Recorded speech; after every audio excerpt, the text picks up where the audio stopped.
Teacher Toolbox and Showcase.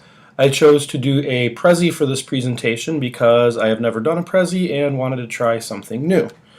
I found it interesting, to say the least. I chose to focus specifically on economics tools that an economics teacher could use in the classroom. It's designed to guide you through a collection of technology tools you can use in the classroom when teaching economics. Innovative online resources that can be utilized by any teacher or student with an electronic device. First tool is GeoFred, which is a website for demonstrating gross domestic product and all manner of other economic information about nations all over the world. We click on it and it takes us to the map. You click Get Started, and you can look at maps of the world and all kinds of data. This right here is just gross domestic product by nation for 2011, which for the United States was $15 trillion. You can go over here to the tools, and the simplest thing to do is to just choose a different type of data set. So here we could look at per capita GDP. And as you can see, you simply scroll over a country and it brings it up $48,000 in the United States versus $12,000 in Brazil, etc. There's all kinds of things you can do to customize and make your own maps, which we'll look at more in a second. But this is just an excellent tool for any macroeconomics teacher. There's additionally a video you can watch that gives you a brief tutorial on how to use the tool.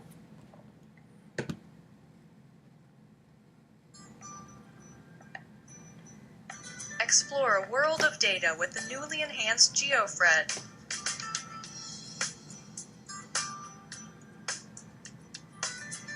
The redesigned Tools menu helps guide you through the steps to create a map. We don't need to listen to the entire thing, but as you can see, it's an excellent little video for utilizing such a website. I've also used this related video to show gross domestic product and life expectancy. China, India, Pakistan, Bangladesh, and Indonesia, they were still poor and sick down. The rural parts are like... It shows nations' GDP through the years versus their life expectancy. With the Western countries, they became the emerging economies. Some in Africa follows, some Africans... That's just a related resource that you would use in conjunction with the Fred materials. That's a very interesting little video. The St. Louis Fed additionally has a website dedicated to all kinds of economics resources that you could use that I included on here for a teacher. If you click high school, as you can see, there's just a great amount of things you could use and steer teachers towards and students. This is just an excellent resource. The St. Louis Fed does an excellent job on making resources available. Investopedia is another website that I use, or another tool that I use online. Most notably, I use their stock simulator. And when you go to their stock simulator, you can log in and you would create a virtual portfolio, and given an amount of money, you'd invest in stocks. And what it does is it actually tracks the real stock market. So you're trading fake money, but you're tracking the real market, so you can see how you would actually be doing. And you get the kids to set up an account and give them $1 million or $100,000 or whatever, and they can basically play the stock market and see how they would do in the real market. They additionally have a research page, as you can see right here, stock research, that they can do research on stocks and stuff like that that they would be investing in. And Investopedia even has some video series for teaching economics. For example, we have a video here on the law of demand, which is just one of many videos that you can utilize on Investopedia to help yourself out.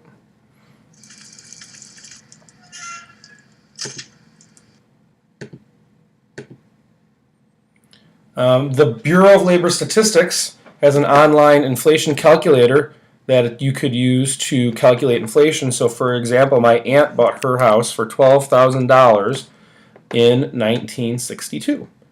And when you adjust that for inflation, that's the same as a $94,000 house today, which makes sense because she sold it for about $100,000 recently. You could do that for any year back to 1913. Babe Ruth made $80,000 in 1931. Using this calculator, we can see that that would be like making $1.2 million today. So baseball players' salaries have gone up because baseball players make a lot more than that. So these are the kind of things you could do with this with students when looking at inflation. They have a resource page full of lessons and activities you could do, including the aforementioned inflation calculator.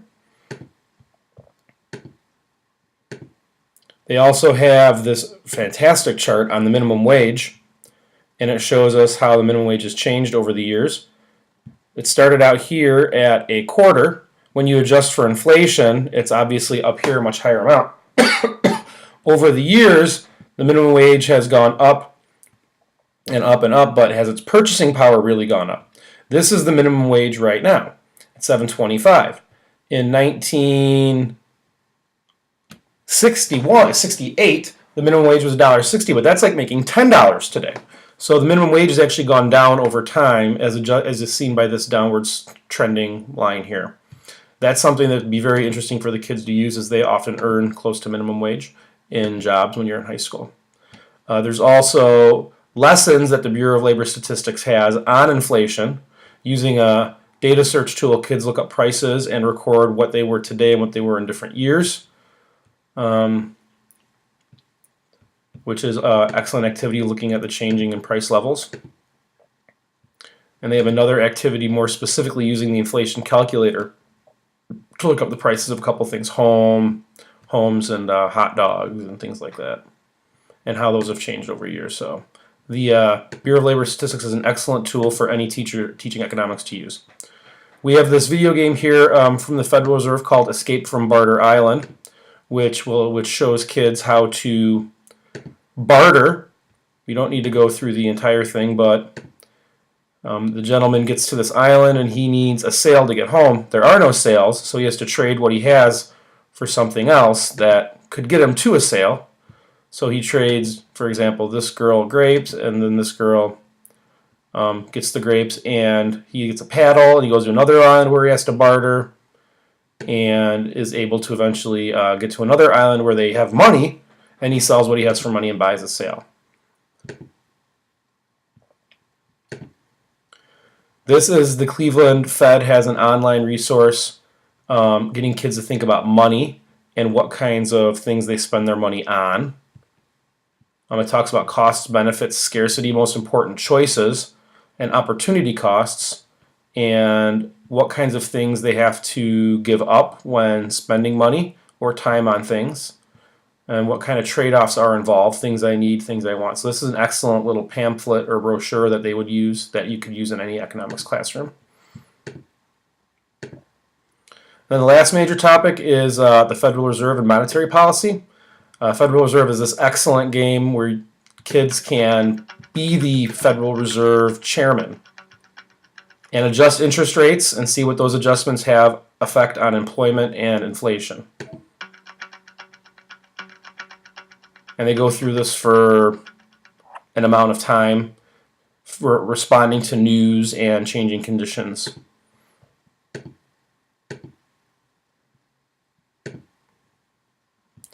Here we have an informational resource, but it has a nice little interactive infogram that can help a teacher discuss monetary policy and what monetary policy is, what the Federal Reserve actually does. Here's an excellent little brochure about the distinction between monetary and fiscal policy, which is what the Federal Reserve does, monetary policy. And they have some resources and graphs, particularly at the end, that they direct people to the game that we just saw and another game, Budget Hero, which is another excellent game. So that is my Prezi on digital tools for the economics classroom. Thank you very much.